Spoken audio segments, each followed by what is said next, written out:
Club of Infocity तरफ पानीय जल दही सरबत बंटन।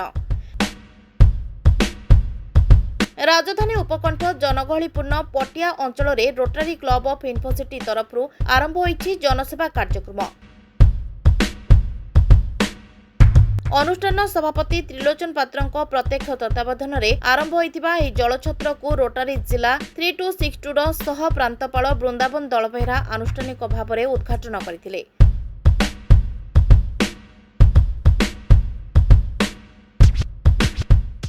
जय जगन्नाथ।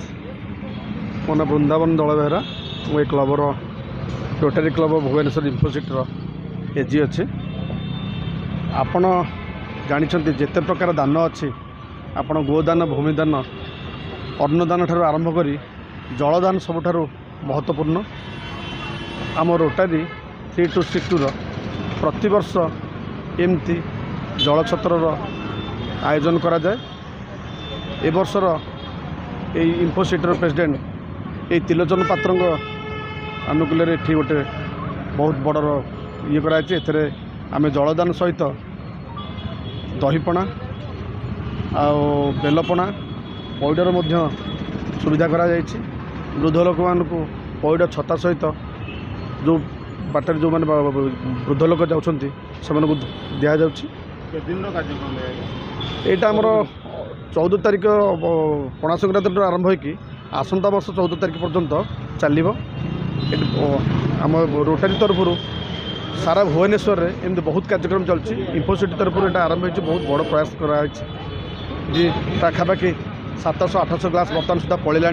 आमर दिन 2टा पर्यंत यहाँ चलो।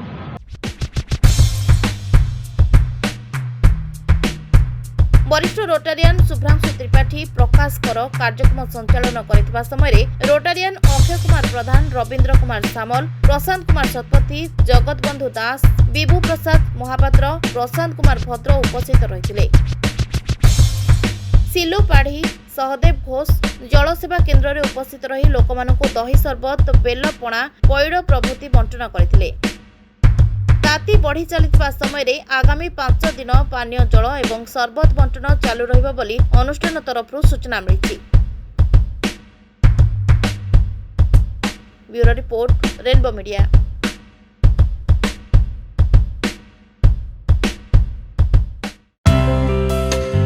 Please watch current updates in Rainbow Digital.